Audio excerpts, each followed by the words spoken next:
And welcome to Southeast Iowa Live's Community Profile. I am Mike Heaton, and we are actually live. We're live. We're not doing a pre-recorded one this time, and the reason is we have Trey Hegar in the house. Live in the house. Live in the house. Here I am. Yeah, we have you out of the house of God, out of over here at the Bell Center. Yep. So I might say the house of God is actually everywhere. The whole place is the footstool, right? So. I missed you, Trey. It's good to have you back on the show. Good to be back. Thanks for having me. Pastor at First Presbyterian Church. Here in Mount Pleasant, Mount Pleasant. Yep. Today, we have him on the show today because we are going to talk about the community. Yeah. And when it comes to, this whole show is about community profiles, right? When I think about an organization that's involved in the community, there's very few, most of them are churches, that are involved at the level that First Pres is involved. There's so many outreach things that you guys got going on. Some of them are church related, some of them are not. They're just let's make our community better type activities. Right, which is very intentional. Yeah. Right. Some of them are just community service things only. Yeah. And before we get into all those, I want to talk about, because there's some big ones going on. Yeah, some huge. Big, changing the landscape of Mount Pleasant type stuff, which I think is really literally for animals. And economics and downtown and cooking and eating and baking and there's a ton. Living and healthcare. We've got some neat things. But what people may not know is that you're actually from Texas. Yeah, so I married Sarah, my wife Sarah, and she is from Iowa. Right. Her folks now live right outside of Waterloo, and so we moved here from South Carolina, where we had a church for years after we had a church in Texas, and then we went to South Carolina, and then we came here to be closer to family. Nice. Yeah. I lived in Texas for 10 years as well. We bonded over this a little bit. Texas. He makes fun of me because I lived in Dallas. He doesn't consider that part of Texas. No, Dallas is Texas. It's like the worst part of Texas. There it is. That's why I was waiting for it. It's like all concrete and flat and hot. True. That's very true. It's not Houston hot though. No, Houston hot is humid hot on the coast. Yeah, it's miserable. It is miserable. Good place to be from. We love our community here in Mount Pleasant. But before we get into community, here's what I want to ask you. I have a pop quiz for you about Texas. Okay. I want to throw it at you. Where did the phrase, and I think everybody's heard this, "Don't mess with Texas" come from? Oh, Lady Bird Johnson talking about the anti-littering campaign back in the 70s, 80s, 60s, 70s, 80s. Yes. That started. So no, it's morphed into this big attitude of don't mess with Texas, but it literally means don't trash on Texas highways. Don't throw stuff on the side of the road. It used to be a huge problem, the dumping and the littering and people just tossing stuff out the windows, and she was all about let's clean it up. That's right. You actually knew that. I'm really impressed. Yeah. Well done. Yeah.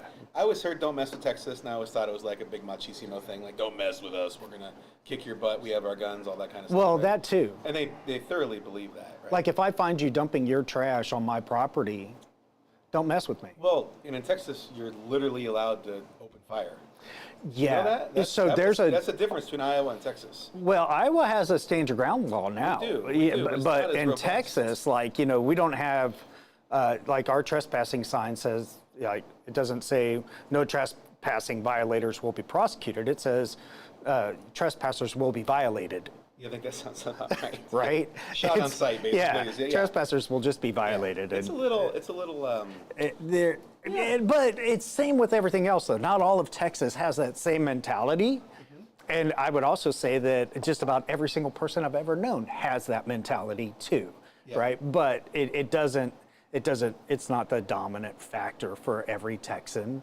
It's just like any family, any community. There are all kinds of birds of different feathers there. Which is a perfect transition, actually, into why we have you on the show today. Yeah. Because even in a town the size of Mount Pleasant, roughly 10,000 people, First Pres is involved in different projects that are working with different groups of people. Yeah. In some cases, different groups of species.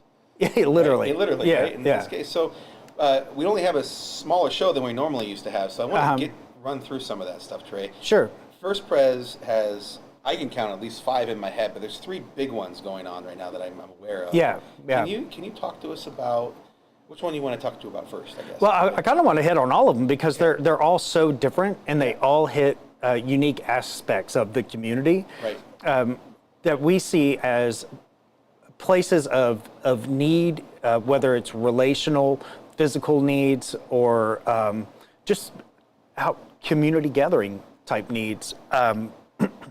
So we've got a belief in our church that the work of the church doesn't matter if the church dies and no one else in our community cares. Like, what were we doing that whole time?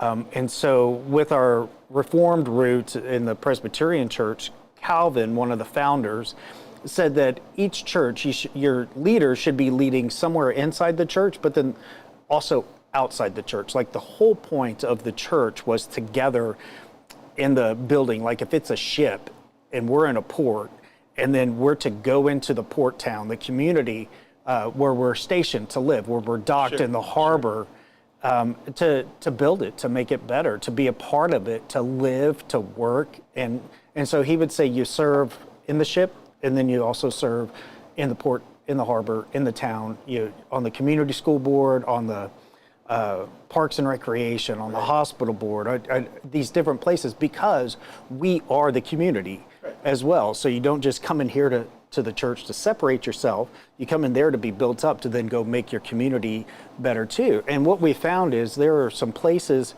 where people want to use their gifts to serve in community or to have some needs met in community, but they don't want it to necessarily be associated with the church. And there are times when it would be better, where we can transcend modern politics, religion. I call it NPR, but no politics, no religion for some of these services, right? Because those things, for me as a pastor, the way of Jesus transcends those things. When you're meeting needs and building relationships and building community, and people are coming together, the fruit that comes out of that, I think, is of Christ. And so you don't have to be Republican or Democrat or Christian or Buddhist or this or that to do these things, or to need these things, or to want to be a part of them. So some of them, real quick, before you get into it, what are these things? Reminds me of a joke though that I heard.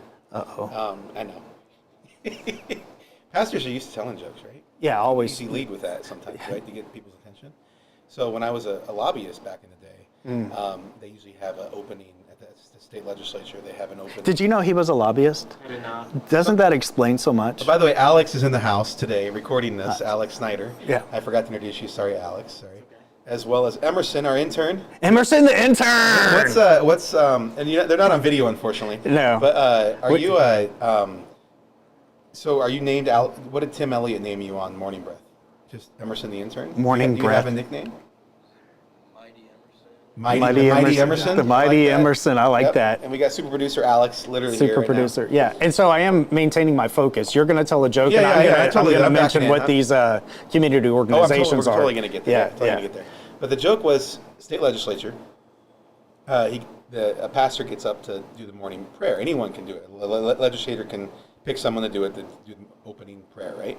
And he says, "God bless brief pastors and politicians." And then he sits down. And he got a standing ovation. Amen. Yeah. Anyway, so all that said, I always got to.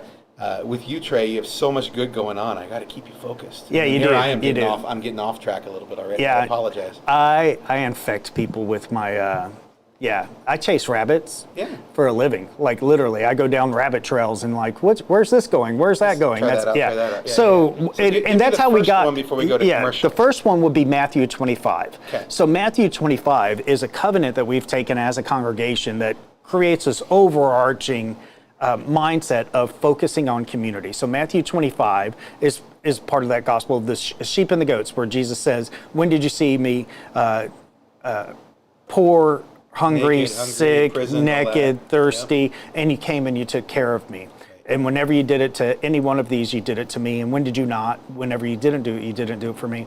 And so our focus with that is on community and poverty and building up economics, right? So some of the ways we've done this is we started Nutrimos, which is a freezer meal business. It's small entrees, frozen meals. So it could be ham balls, it could be a Swiss chicken, it could be, they did this one, it was a Thai peanut, but it wasn't real spicy, but it was super good. They do breakfast burritos and big giant croissants. And now we have a baker working with us who's from the Ukraine. She moved here under our Iowa Winds program, which I'll talk about. We've had several Ukrainian families come under Iowa Winds to Mount Pleasant. And she's a baker, and so now she's baking in the kitchen, and so has these, I mean, these are like the Great British Bake-Offs type cakes, cupcakes, tarts, seriously? desserts. Okay, Yeah, okay. yeah, really good stuff. And but part of the reason we're doing that is because a lot of our members do Meals on Wheels, and the people that they deliver to say, hey, do you have any comfort food? Right? They get tired. The Meals on Wheels follows the state thing where it has low salt, blah, blah, certain calories. So they get peas and a dry piece of chicken. Right, and they're like, you have handballs?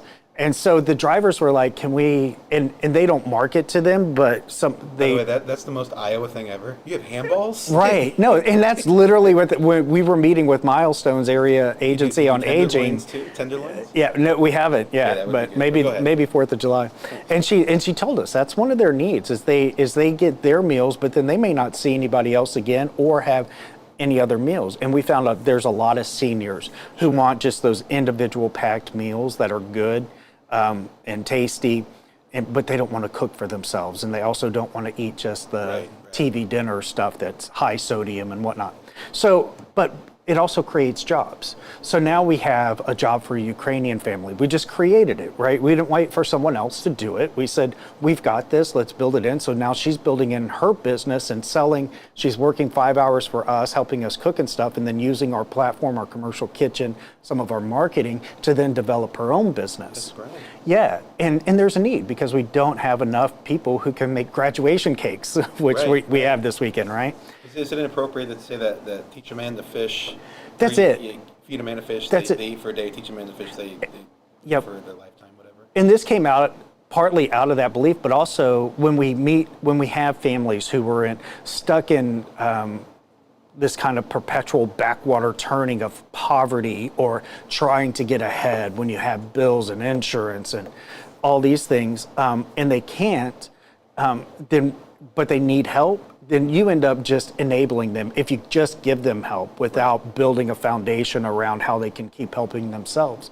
And so the idea is, yes, to not only help them immediately, but then long term, we're building up around them, finding out what are the financial, spiritual, emotional, physical needs, right? And working on that. So this isn't even just teaching, it's providing an outlet for them to take care of themselves, in a sense. Because, I mean, obviously this family that came from Ukraine, there's all this political and war drama stuff going on right now in that world. Traumatized children. Traumatized, all those different pieces.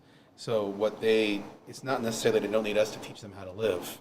No. But coming to a new country, making sure they can find their space to be able to live. Yeah. And it sounds to me like you're putting those Yeah. pieces together for them to be able to thrive. Yeah, and so for this one family, you know, the mom has 3 children and she stays at home because we don't have a lot of good daycare in Mount Pleasant. So we have a couple volunteers that come and watch her kids. Nice. And then part of the sales, we're paying a nursery caregiver when we can't get volunteers, right? Yeah. And now another mom can bring her kids because we already have a paid daycare person, so why not? And then these 2 moms who are usually stuck at home, who both need some little part-time income, but not a lot, they can come work in the kitchen. They get to socialize. They're not just stuck at home with their kids all day, which can just make you pull your hair out.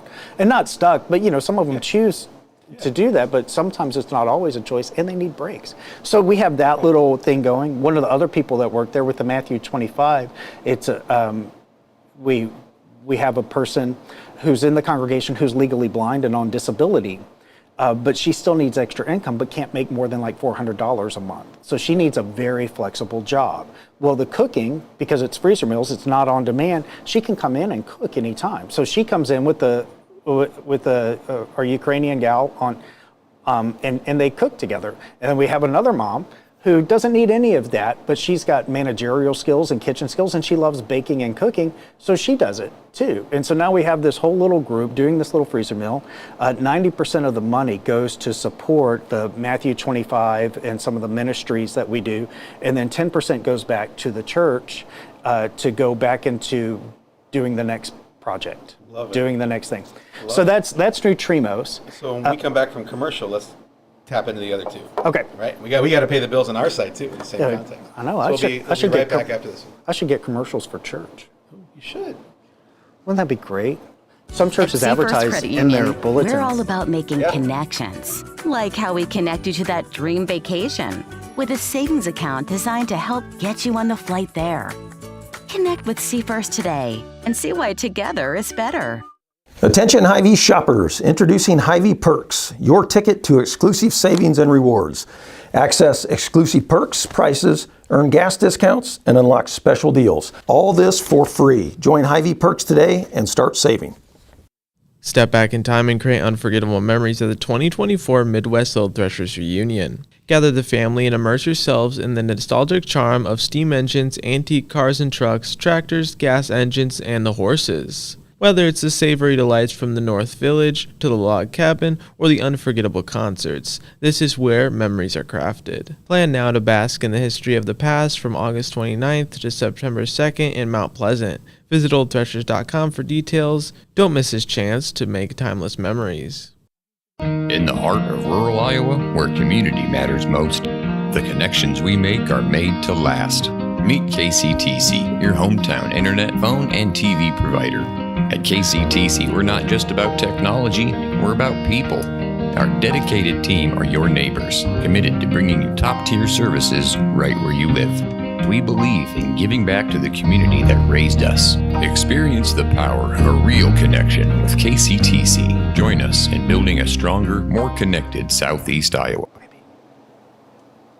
Welcome back to not Mount Pleasant Live, Southeast Iowa Live, although it is sort of Mount Pleasant Live. We still have that on Facebook.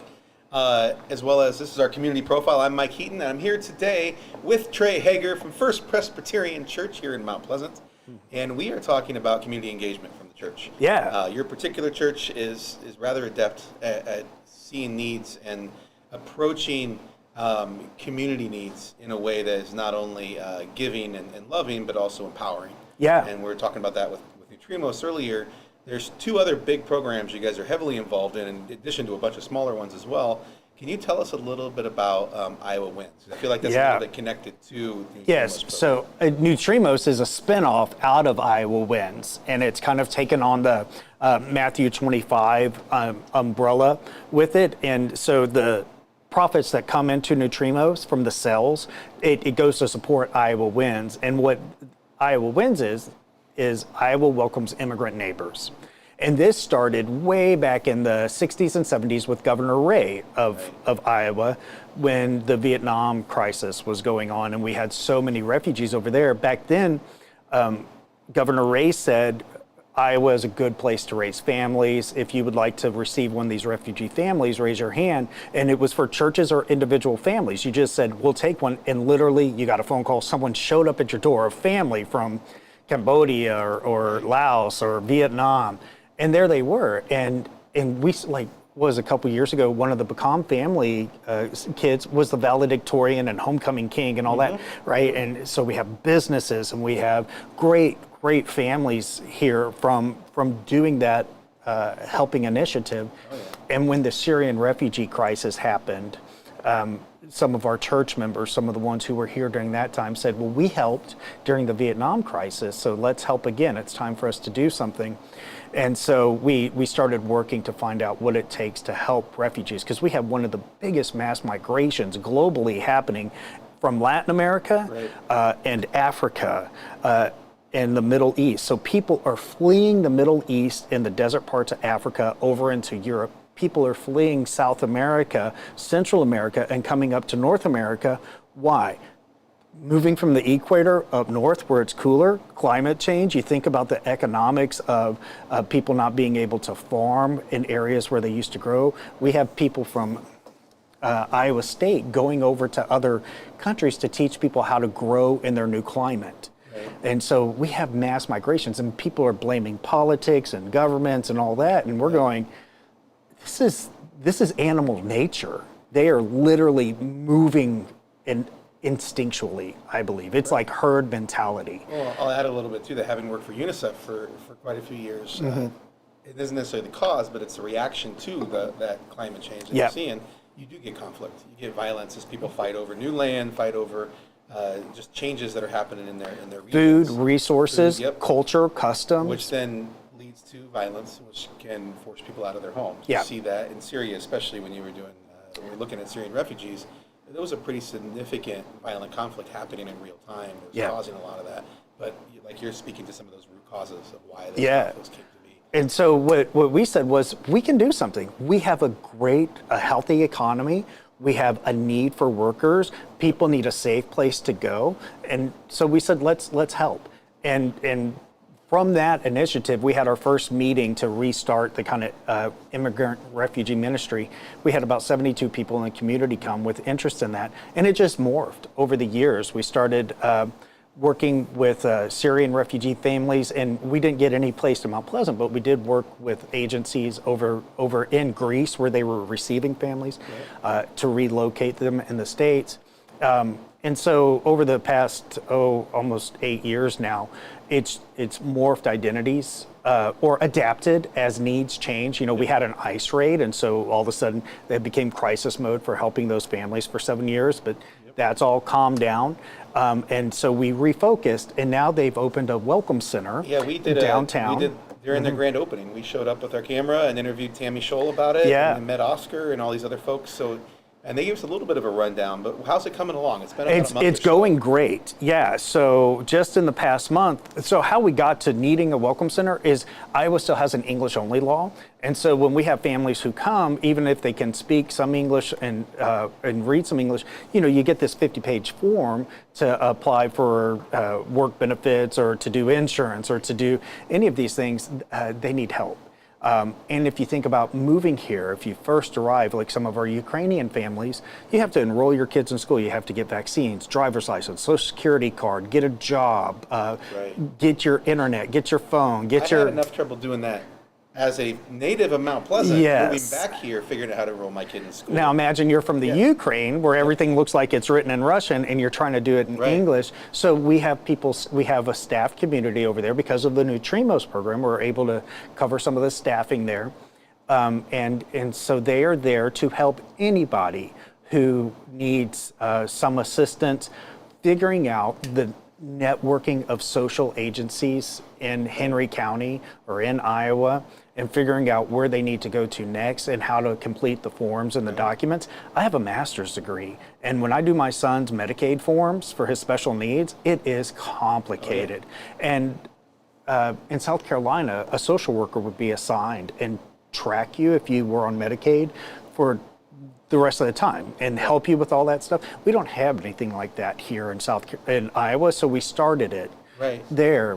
Well, we have a Medicare one. We interviewed the group in over at the hospital, the SHIP program. Yes. Help with Medicare. It's very similar to that, except it's for Medicaid. And one thing I think is important for our listeners to know is that this isn't people mooching.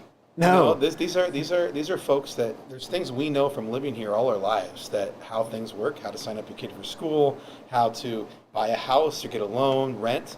Like you can't go to rent.com in Mount Pleasant and find very many apartments. You got to go to Cottage Realty or Southeast Iowa Realty, or you have to know someone who knows someone. Try finding childcare. You can't find childcare. No, we have one center or two centers technically.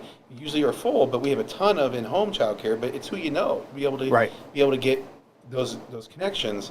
And imagine the acronyms. If someone tells you, if you come in and say, I need help with childcare, and they say, well, you need to talk to WIC, and then go to DHS, and then go to Health and Human Services, you go to HHS, DHS, and WIC. Right. And they're like, what on earth is any of that? And we know a lot of that because we grew up here, right? We know a lot of that because it's a sort of commonplace knowledge. Or worked in helping services. Or worked in those services. But if you're from a different country, and you're coming, and you're well educated, you're a refugee, who knows why you're here, but the key is we need people here. We need to fill jobs. They're great for our community, but it doesn't help when they don't know what to do when they get here. And it's not just for immigrants, though, because we have like working families who always worked, always paid their bills, but they're never able to put enough in savings, and they run into a problem where, let's say, one of them's injured or gets sick and one loses a job, and all of a sudden they need to use some of our safety nets that we provide as a Christian nation, right? Because we know people hit hard times.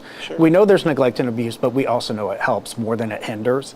But they come in, let's say you worked at Goodyear or you worked at Walmart and you both did, and then one of you gets hurt, they don't know how to do community action and fellowship cup and all of these helping agencies and how to negotiate all of that system because they never had to. So you wouldn't know unless you had to. So it's really a center that helps provide those resources. Yeah. Connect people, help them understand how to navigate. And Proteus, which is a agricultural rural helping agency, nonprofit, they do medical help for rural agricultural communities. They're going to do a health screening clinic there once a month. Nice. Very Yeah, good. which is something we need. Just a screening. They're not providing services and stuff, but it can help people find out, do I need to go to a doctor, Right. and teach about not going to the ER first, right?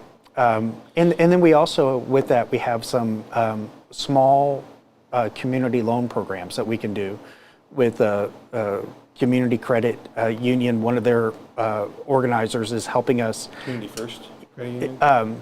What is it? David Suarez. Yeah, Community First. Yeah. Yep. Who's phenomenal. So we have up to $2,500 that for starting a business or for helping with legal fees. There's so many application fees for stuff. And so they can apply for that, but they get referred by other community members who have participated in that program or in one of our programs. And so it's kind of, you have a voucher from somebody or like a referral. We could do a whole nother segment on that. On why and Well, and how there's these other organizations that target people and then charge massive interest rates, which only spiral the poverty it's that goes awful. with that. And so that's why we're doing, because one of the only places someone here who's underemployed, underinsured, bad credit can get a loan is a payday loan, and it goes up to 400% after 6 weeks. So without going into all that, Yeah. because we're a little, Well, I'm looking over at Alex, and he's like, dude, we're got going 2 long minutes. here a little bit. All right. But with that in All God's mind, creatures. Let's talk about All God's Creatures, a whole different activity. Yeah, so focused we're on a go- whole different clientele, literally. We're shifting now. So Iowa Wins was about meeting real physical needs. All God's Creatures is about community building, period. It's the animal shelter that Henry County never had. We've been working on this for years and years and years. We just surpassed over 1.1 million in fundraising with pledges and all. Congratulations. Yeah, that's huge in this market. This is not a big, so hello to Kathy Naylor and yes. Cindy Danielson and Kate Redinger and Ashley Marley and Ted Wiley and Ann Klingensmith. That's the board Got the whole there. rundown there. Yeah, I mean, just phenomenal work. You have And chair- Emily who's the chair of Davis. the campaign? It's well, Kathy was doing the campaign, Kathy Naylor, and Cindy was the chair, and she was a judge, so she helped us get us all the policies and procedures organized. And then Kate, her daughter, is going to be taking over as the chair as we head into operations. That's awesome. And we got all that grounding. So we're going to be looking for new board members at some point for that. But the reason the church started that, and it just got its official community service nonprofit. So it's no longer associated in the nonprofit of the church as a religious teaching organization. actually It a is formal 100% service providing nonprofit now. And we wanted to do that because it transcends church, right? You don't have to be Methodist or Presbyterian to work with animals and seniors, because they take some of the animals over to the nursing homes. They take the prisoners, the inmates over at the Mount Pleasant Correctional Facility are doing a nursing kitten program with us. Yes, it is. So it's not just about like taking in strays and adopting. Not at all. The program side, going to the schools, working with the reading programs with the animals and the kids, having the 4-H kids come to the shelter and help us with some of the programs and events, having Silver Cord kids, volunteer hours come, giving people little jobs. Your job today, you need meaning and purpose in your life. You have to come walk Brutus, the puppy, because he needs 30 minutes of socialization each day. Or twice a day. Does Brutus actually exist? Or you just make Not that yet, up? yeah. Oh man. Okay. But we do I have. still want to we go are. walk Brutus. The We puppy. do have our license and so we are fostering animals. But because the physical building itself is being remodeled right now, so we have started construction, and we hope to be open we're hoping for the fall, and so we'll see. So when that time comes, we definitely want to take our cameras out there and then. We're going to have a party. Yeah. We're going to have a party. But what I love about it is when you walk in, to the animal shelter, people aren't talking about all the things that we're seeing on the news or all the things that divide us. They're talking about things that unite us. Like there's something innocent and vulnerable or kittens that need care. And you know what? Those kittens don't care if you're a senior, if you're a child, if you're Republican or Democrat or liberal or gay or straight or whatever. If you've got care and loving and some food, they're like, hey, yeah. I don't like kittens, though. Did I just lose half of our viewers right there? You did. By saying that statement? You did. I'm a cat and dog lover. I'm Yeah. one of the rare. I'm not binary Cats when try it comes to kill cats me. or dogs. They try to kill me. They literally try to kill me. They don't know they're trying to kill me. I'm literally deathly allergic to cats. Did you know? Yeah, This let's is do not this. serious Go stuff. ahead, Yeah. go ahead. Now here's Yes. how we get rabbits. Tell me about If my you remedy died, for my if you allergies. died and no one came and found you for a week, if you had a cat and a dog, The dog would eat me. No, the dog would leave you and sit next to you for a week, and Yeah. when he started getting hungry, he would start eating your toast first. Toast first. The Okay, cat, good. within a day, would start eating your face. Exactly my point. No. Yeah, and That's so but the gross. cat tries to kill me first with the allergies and the asthma attack that I'll have. So it's like a win-win for the cat. So at the shelter, all of the animals have to undergo an assessment. Do you have for special insurance for the people that run the shelter, just in case? Oh, we do. Actually, that was bet one you of do. the biggest. That was one of the biggest hurdles we had was insurance. Yeah, I bet. But every animal shelter got cut. Hartford used to be the biggest shelter insurer, and they cut all of them.